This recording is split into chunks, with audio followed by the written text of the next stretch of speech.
So very very good morning to all my dear friends. आज हम बात करेंगे फर्स्ट ईयर का जो फर्स्ट सेम है उसके जूलॉजी के पेपर का। ठीक है, तो अभी अभी जूलॉजी का पेपर हुआ है फर्स्ट सेम का। ठीक है, फर्स्ट ईयर में जो बच्चे हैं जिनका जूलॉजी, केमिस्ट्री एंड बॉटनी होगा, ठीक है, तो उनके मैं जूलॉजी के पेपर की बात कर रही हूँ। ठीक, तो अब ऐसा भी हो सकता है बच्चों का कि जूलॉजी होगा पर हो सकता है कि ये दो ना हो, बॉटनी और केमिस्ट्री उनका सब्जेक्ट ना हो, तो उससे मतलब नहीं है। मैं सिर्फ ये बता रही हूँ जिनका भी जूलॉजी है वो इस वीडियो को देख सकते हैं। ठीक है, तो अभी अभी ये जो पेपर है वो तुम्हारा Shri Murli Manohar town PG college का है। ठीक है, तो उसके तो बच्चे देखेंगे ही ऑफ कोर्स। अगर अलग यूनिवर्सिटी के बच्चे हो या उससे एफिलेटेड बच्चे हो तो भी आप इस वीडियो को देखो। ठीक है, क्योंकि इसमें बहुत इंपॉर्टेंट क्वेश्चन आए हैं इस पेपर में जो कि हमेशा रिपीट होते हैं। ठीक है, हमेशा वो रिपीट होते हैं क्वेश्चंस, तो बहुत ज़रूरी है आप जान जाओ। ठीक ना, अगर आप जान जाओ कि ये क्वेश्चन हमेशा ही रिपीट होते हैं, ये मोस्ट इंपॉर्टेंट क्वेश्चंस हैं, तो आप इसको तैयार कर लोगे और वहाँ जाकर के बेटर आप अपना रिप्रेजेंटेशन दे सकोगे। ठीक है, तो एक बार पैटर्न बता देती हूँ बहुत झटपट से। ठीक है, तो आपको जो टाइम मिलता है वो 3 घंटे का मिलता है। ठीक है, 3 घंटे का आपको टाइम मिलता है। आपका जो पेपर होगा होल वो 75 मार्क्स का होगा। ठीक है, 3 घंटे मिलेंगे और जो पेपर होगा वो 75 मार्क्स का होगा। ठीक है, तो 3 घंटे में कितने क्वेश्चंस होंगे? तो बेसिकली आपका जो पेपर होगा उसमें 5 क्वेश्चंस आएंगे। ठीक है, कितने क्वेश्चंस आएंगे उसके अंदर? तो 5 क्वेश्चंस आएंगे। ठीक है, 5 क्वेश्चन में से क्या होगा, जो फर्स्ट वाला क्वेश्चन होगा उसमें 10 पार्ट होंगे। ठीक है, 5 क्वेश्चंस आएंगे जिसमें से जो पहला वाला क्वेश्चन है, फर्स्ट क्वेश्चन है, उसके 10 पार्ट्स होंगे। ठीक है, जैसे कि आप यहाँ पे देख रहे हो, सपोज़ ये क्वेश्चन नंबर फर्स्ट है तो उसके 10 पार्ट हैं, ABCD। ठीक है, EFGHIJ। ठीक है, तो इस तरीके से कितने पार्ट हो गए? 10 पार्ट हो गए और ये 10 आपको क्या करना पड़ेगा? अटैम्प्ट करना पड़ेगा। ठीक है, 10 आपको क्या करना पड़ेगा? अटैम्प्ट करना पड़ेगा। तो ये तो फर्स्ट क्वेश्चन की बात हो गई। सेकंड क्वेश्चन कैसा होगा? तो जो आपका सेकंड क्वेश्चन है, थर्ड क्वेश्चन है, फोर्थ क्वेश्चन है और फिफ्थ क्वेश्चन है। ठीक है, ये बच गए। तो ये जो क्वेश्चन होंगे आपके वो कैसे होंगे?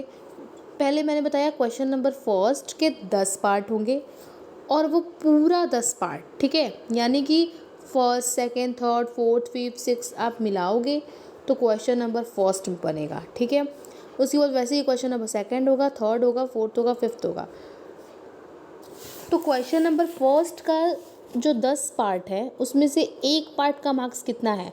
मतलब जैसे क्वेश्चन नंबर फर्स्ट है, ठीक है, तो उसका कैसे कैसे पार्ट है देखो। एक बार थोड़ा सा आप अच्छे से समझाने के लिए मैं कर रही हूँ ये सब। ठीक है, देखो, क्योंकि आप चीज़ें समझ जाते हो फिर आपको बहुत आसानी होती है पेपर देने में। क्वेश्चन नंबर फर्स्ट है, ठीक है, उसके पार्ट हैं ABCD, ऐसे करके बहुत सारे पार्ट होंगे, 10 तक पार्ट होंगे। ठीक है, तो एक क्वेश्चन जो है, एक क्वेश्चन, ईच क्वेश्चन जो है वो 3.5 मार्क्स का है। ठीक है, हर एक क्वेश्चन 3.5 मार्क्स कैरी कर रहा है। मतलब ये भी 3.5 मार्क्स का है, सी वाला भी 3.5 मार्क्स का है, डी वाला भी 3.5 मार्क्स का है। ऐसे ही जो 10 आपको दिख रहे हैं वो 10 में एक एक क्वेश्चन जो है वो 3.5 मार्क्स का है। ठीक है, तो यहाँ से आप क्या करते हो, आपको 35 मार्क्स मिल जाते हैं।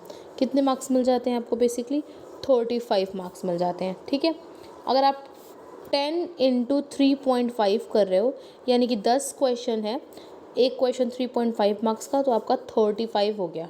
ठीक है, तो ये फर्स्ट केस का सिनेरियो था।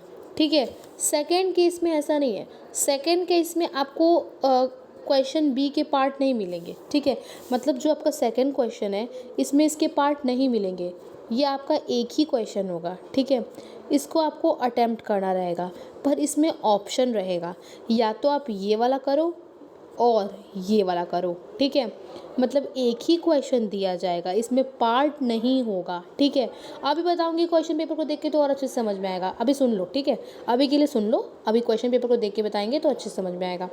तो जैसे क्वेश्चन नंबर ए कह रहा है व्हाट इज़ माइटोकॉन्ड्रिया। ठीक है, और कर दिया और उसके बाद यहाँ पे पूछ दिया व्हाट इज़ प्लास्टिड। ठीक है, तो पहला क्वेश्चन था व्हाट इज़ माइटोकॉन्ड्रिया, और था बीच में और उसके पास था व्हाट इज़ प्लास्टिड। तो दोनों में से आपको कोई एक करना रहेगा, ठीक है। या तो आप ये वाला अटेम्प्ट करो या तो आप ये अटेम्प्ट करो, ठीक है। और ये एक क्वेश्चन 10 मार्क्स का है, ठीक है, यानी कि यहाँ आपको 10 मार्क्स मिल गया, ठीक है ना। या तो आप ये करो व्हाट इज़ माइटोकॉन्ड्रिया, या तो आप ये वाला क्वेश्चन करो, ठीक है। दोनों में से कोई एक करना होगा, ठीक है। तो यहाँ आपको सिर्फ एक क्वेश्चन का ही आपको 10 मार्क्स हो गया, ठीक है। और ऐसे ही क्वेश्चन नंबर जो सेकंड रहेगा, सेकंड तो ये था, ठीक है, सेकंड क्वेश्चन तो ये था। ऐसे ही क्वेश्चन नंबर थर्ड रहेगा, क्वेश्चन नंबर फोर्थ रहेगा और क्वेश्चन नंबर फिफ्थ रहेगा, ठीक है। तो ये क्वेश्चन नंबर सेकंड भी ऐसा ही था, 10 मार्क्स का था, ठीक है, 10 मार्क्स का था। क्वेश्चन नंबर थर्ड भी 10 मार्क्स का, क्वेश्चन नंबर 4 भी 10 मार्क्स का, क्वेश्चन नंबर 5 भी कितने मार्क्स का हो गया, 10 मार्क्स का। यानी यहाँ से हमें 40 मार्क्स मिल गए, ठीक है। यहाँ से हमें 40 मार्क्स मिल गए और वहाँ से 35 मिल रहे थे। कितना हुआ, जोड़ो ज़रा, 75 हो गया। देखो बता रही हूँ, वहाँ पे हमारा 35 था और यहाँ पे हमारा 40 है। तो इस तरीके से हमारा जो टोटल पेपर का मार्क्स है वो 75 हो गया। चलो अब क्वेश्चन को दिखाती हूँ, ज़्यादा समझ में आएगा, ठीक है। तो ये देखो, ठीक है, ये क्या है आपका क्वेश्चन नंबर फर्स्ट है, ठीक। इसके कितने पार्ट हैं, first, second, third, fourth, fifth, 6, 7, 8, 9, 10, ठीक। 10 पार्ट हो गए, 10 अटेम्प्ट करना है, ठीक है, 10 क्वेश्चन को करना है। और एक कितने मार्क्स का है, 3.5 मार्क्स का, और 10 का मार्क्स लोगे तो 35 मार्क्स का होगा, ठीक है। अब देखो, अब यहाँ पे क्या था, मेरी क्लास में ही मैं बता रही हूँ, कुछ बच्चों ने गलती से वो हो जाती है चीज़ें, वहाँ पे जल्दीबाजी में ऐसा सिनेरियो हो जाता है कि वो चीज़ें हो जाती हैं। वहाँ पे उन लोगों ने क्या किया था कि आपको करना था 10 क्वेश्चन को अटैम्प्ट, वहाँ पे उन लोगों ने 5 क्वेश्चन को ही अटैम्प्ट किया, ठीक है। ये मेरे साथ भी हो सकता था, मतलब मैं भी करती हूँ ऐसी चीज़ें, तो इसलिए मैं सोच रही हूँ कि आपको मैं ये चीज़ें बता दूँ पहले से, ताकि कोई कन्फ्यूज़न ना रहे, ठीक है। सबको ऐसा नहीं होता है कि सबको सब कुछ पता होता है, ऐसा नहीं है। बहुत बच्चों को ये बात पता होगा, पेपर पढ़ के भी आपको ये बात पता चल जाती है, ठीक है। आगे आपको लिखे होते हैं जो भी नोट होते हैं, उसके अंदर ये सारी चीज़ें लिखी होती हैं, बट हमारे पास एग्ज़ाम में उतना वक्त नहीं होता है कि हम वक्त निकाल कर वहाँ पे अच्छे से उसको रीडिंग करें, धीरे धीरे समझें। हमारा पूरा कहाँ कंसंट्रेशन होता है, क्वेश्चन पे कंसंट्रेशन होता है कि हम क्वेश्चन को अच्छे से अटेम्प्ट करें, ठीक है। और एक फ्री की एडवाइस दे रही हूँ, देखो कभी भी ना क्वेश्चन पेपर मतलब करना स्टार्ट करो तो आगे वाला एक बार रफली बट पढ़ लिया करो, ज़रूर पढ़ लिया करो, रफली पढ़ो बट पढ़ लिया करो, ठीक है। उससे क्या होगा कि जो भी कन्फ्यूज़न रहेगी वो क्लियर हो जाएंगी, ठीक है। और रफ पढ़ा करो, ये नहीं है कि बहुत अच्छे से पढ़ना है, ठीक है, बट इंस्ट्रक्शन जो ऊपर दिए होते हैं एक बार उनको ऊपर से देख लिया करो, ठीक है, क्योंकि कई बार उसमें इंपॉर्टेंट चीज़ें निकल आती हैं, ठीक। और पेपर का पैटर्न भी बार बार चेंज होते रहता है, ठीक है। तो एक बार आप पढ़ लोगे ना, हो सकता है आपको कुछ और पैटर्न पता हो और उस साल कुछ ऐसा हुआ कि चेंज हो गया और कुछ और ही आ गया, तो आगे का पढ़ लोगे तो कुछ ज़्यादा अच्छा रहेगा, ठीक है, बेनिफिशियल रहेगा। तो आप उसको पढ़ लिया करो, ठीक। तो क्वेश्चन नंबर फर्स्ट समझ में आ गया। तो इसमें क्वेश्चन ज़रा देख लेते हैं, ठीक है।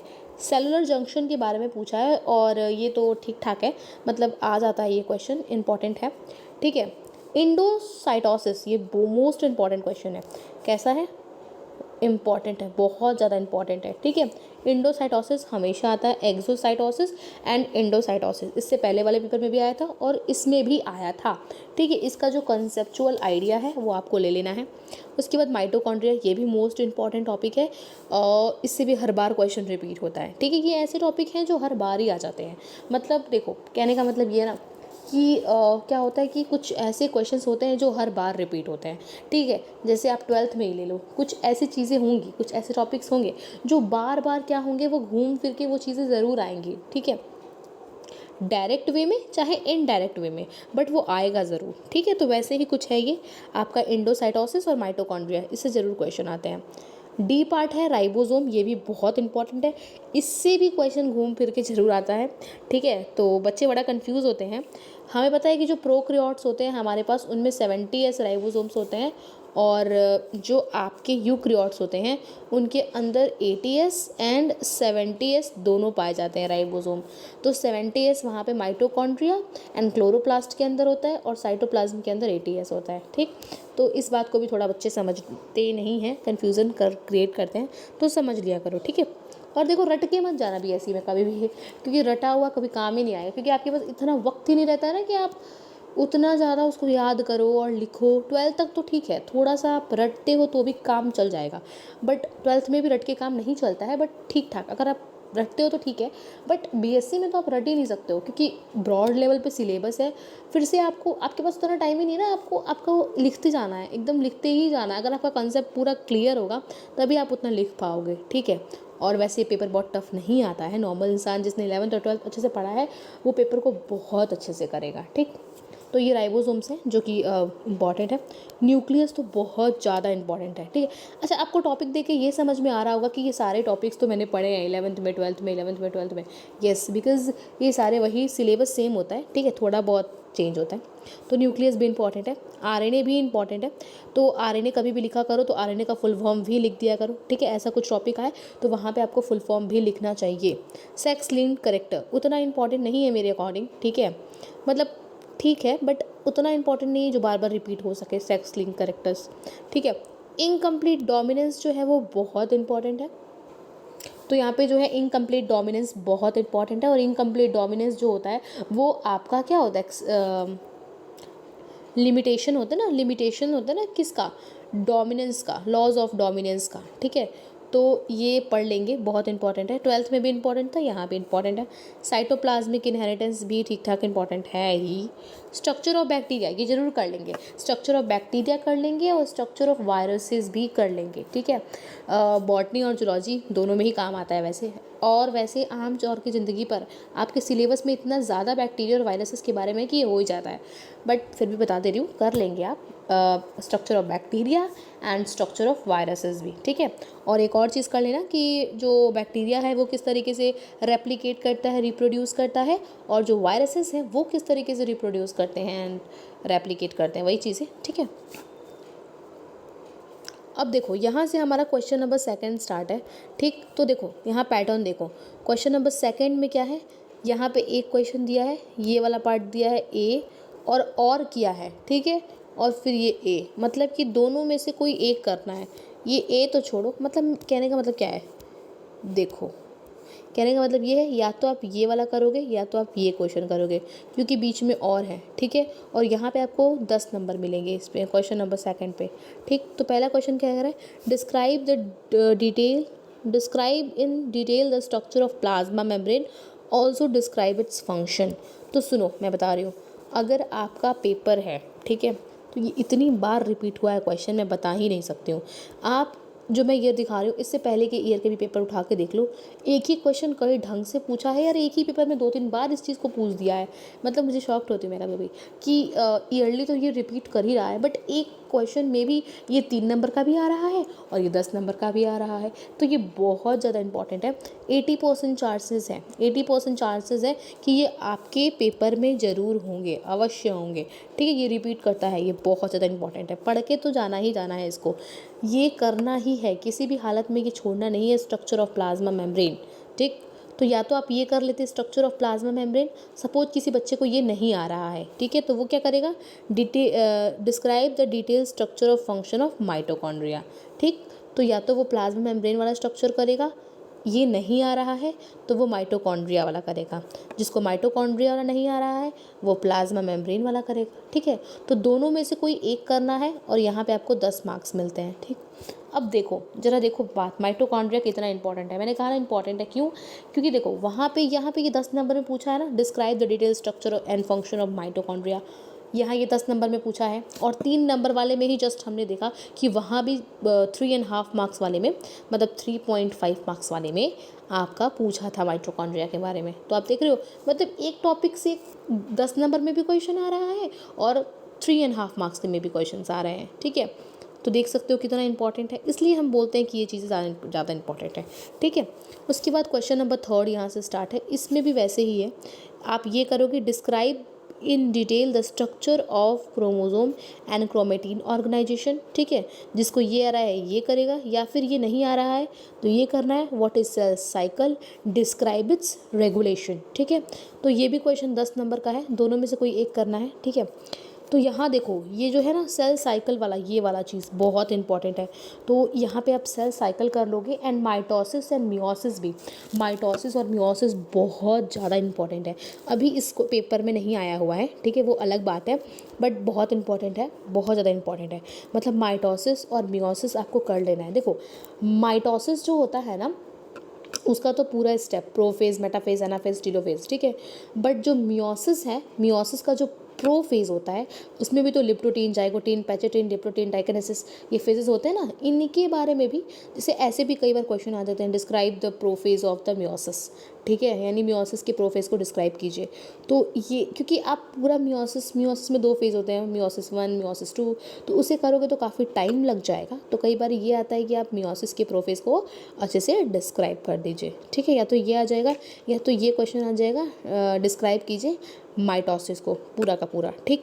या तो ये सेल साइकिल, ये बहुत इंपॉर्टेंट है, बहुत ही ज़्यादा इंपॉर्टेंट है, ठीक। उसके बाद डिस्क्राइब द फॉलोइंग, ठीक है। तो 4th क्वेश्चन जो है आपका, यहाँ पे क्वेश्चन नंबर 4 स्टार्ट हो गया, ठीक है। 3rd था, 3rd भी 10 नंबर का था, ठीक है, और 4th भी 10 नंबर का ही है। इसमें आपको कह रहा है, इसमें कितने पार्ट्स दिए हुए हैं बेसिकली, ओके, यहाँ पे कह रहा है डिस्क्राइब द फॉलोइंग, आपको डिस्क्राइब करना है। लॉज ऑफ सेग्रीगेशन इंपॉर्टेंट है, and laws of independent assortment, Mendel's के लॉ हैं दोनों, इंपॉर्टेंट है। लॉज ऑफ डोमिनेंस भी इंपॉर्टेंट है, ठीक है। तो 4th में ये दोनों ही करने हैं आपको, ठीक है, ये दोनों ही करने हैं, ठीक। तो वो दोनों कर लो 4th में, या तो अगर वो दोनों नहीं आ रहा है तो उसके बाद डिस्क्राइब करिए multiple alleles, multiple alleles and gene interaction, ठीक है। तो यहाँ पे ये मल्टीपल एलील्स बहुत इंपॉर्टेंट है, ठीक है, बहुत इंपॉर्टेंट है ये भी। जीन इंटरेक्शन उतना कोई खास इंपॉर्टेंट है नहीं। अब ये क्वेश्चन नंबर 5 सेम वो भी है। What do you understand by structural chromosomal, ठीक है। Describe different type of structure chromosomal abortion, यानी कि अच्छा जो आपको एबर्शन होता है, जैसे डिलीशन होता है, डुप्लीकेशन होता है, ट्रांसलोकेशन होता है, और एक और होता है कुछ, ठीक है। तो 4 तरीके के होते हैं, पढ़ लेना है, इंपॉर्टेंट है, बहुत इंपॉर्टेंट है, महत्वपूर्ण है। Describe structure, life cycle and pathogenicity of trypanosoma, okay. So मैं यही बता रही हूँ, लास्ट में आप जूलॉजी के सिलेबस में देखोगे तो आपको ट्रिपैनोसोमा, जियार्डिया और वाउचेरिया, ठीक है, वाउचेरिया की वुच्चरेरिया, एक्चुअली वुच्चरेरिया, ठीक है, वाउचेरिया, तो ये 3 दिए हुए हैं, ठीक है, ट्रिपैनोसोमा और जियार्डिया, ठीक है, और वुच्चरेरिया। इन तीनों में से कोई एक जरूर हर बार पूछता है, और इसी फॉर्मेट में पूछता है, जो फॉर्मेट दिखा रहा है आपको नीचे, उसी फॉर्मेट में पूछता है, यानी describe structure, life cycle and pathogenicity of, ठीक है। ऑफ के बाद यहाँ ट्रिपैनोसोमा पूछा है, तो हो सकता है यहाँ जियार्डिया पूछ दे, ठीक है। तो हर बार रिपीट होता है, हर बार ही रिपीट होता है, तो ये तीनों भी कर लोगे, ठीक है। तो कौन से क्वेश्चन की 80% चांसेस है, इस क्वेश्चन की भी 80% चांसेस है। जो ये आपको लास्ट में दिख रहा है, ये इसी फॉर्मेट में आएगा, जिस फॉर्मेट में आपको दिख रहा है इसी फॉर्मेट में आएगा। बस ट्रिपैनोसोमा की जगह जियार्डिया दे सकता है, और वुच्चरेरिया दे सकता है, कुछ भी दे सकता है, ठीक है। मतलब तीनों के अंदर से ही कुछ देगा, हर साल देता है, ठीक। तो एक तो प्लाज्मा मेम्ब्रेन, और एक तो ये वाला, ठीक है, ये वाला, यानी कि ट्रिपैनोसोमा, जियार्डिया, वुच्चरेरिया में से, और माइटोकॉन्ड्रिया, ठीक है, and mitosis, meiosis and cell cycle बहुत इंपॉर्टेंट है, जिसके आपको 80% चांसेस हैं। और इंडोसाइटोसिस एंड एक्सोसाइटोसिस भी, ठीक है, ये भी बहुत महत्वपूर्ण है, ठीक। न्यूक्लियस भी बहुत इंपॉर्टेंट है, उससे भी क्वेश्चन आते हैं। तो सिर्फ मैंने ये बना दिया एक तरीके से कि आपको एक आइडिया मिल जाए, ठीक ना, पेपर के बारे में थोड़ा सा, क्योंकि एक ब्रीफ आइडिया मिल जाता है तो थोड़ा सा पेपर करने में पढ़ते तो हम सब कुछ है, ठीक है, पढ़ते तो हम सब कुछ है, बिकॉज़ पढ़ना भी चाहिए, क्योंकि हम एग्ज़ाम के लिए नहीं पढ़ रहे हैं, हम जॉब के लिए पढ़ रहे हैं, तो पढ़ता तो हमें सब कुछ है, बट ठीक है, एक होता है ना कि मुझे अच्छा मार्क्स लाना है, तो मुझे उस टॉपिक पे ज़्यादा फोकस्ड आउट करके पढ़ना है, ठीक है। उस टॉपिक को एकदम अच्छे से कवर आउट कर लेना है कि जाने के बाद आपको 3 घंटे ही नहीं मिल रहे हैं, 3 घंटे में सोचो इतना करना है। होता कुछ यूँ है, थोड़ा सा एक्सपीरियंस मैं बता दूँ अपना, तो होता कुछ यूँ है कि पेपर को ना, ये जो पार्ट्स हैं पेपर में, ये बहुत ज़्यादा टाइम कैरी कर लेते हैं, ठीक है। मतलब इतना मार्क्स ले लेते, मार्क्स कह रही हूँ, टाइम, इतना टाइम ले लेते हैं कि 10 नंबर वाले में हमारे पास टाइम कम होता है कि हम अच्छे से कर सकें, ठीक है। तो पेपर को एक मैनेज वे में कब कर पाओगे, जब आपको अच्छे से चीज़ें आती रहेंगी, तभी आप कर पाओगे। तो उसी लिए मैं थोड़ा सा यहाँ पे आपको एक होता है कि एक आपको आइडिया सिर्फ दे रही हूँ, पढ़ना आपको सब कुछ है, बट ये इंपॉर्टेंट टॉपिक्स हैं, इसे अच्छे से करके जाना है और एग्ज़ाम में 4 डालना है। So thank you. वीडियो अगर अच्छा लगे लाइक सब्सक्राइब एंड कमेंट जरूर करें, और ऐसे ही अगर आपको बॉटनी का भी चाहिए और केमिस्ट्री का भी चाहिए तो आप कमेंट सेक्शन में ज़रूर लिखें। धन्यवाद।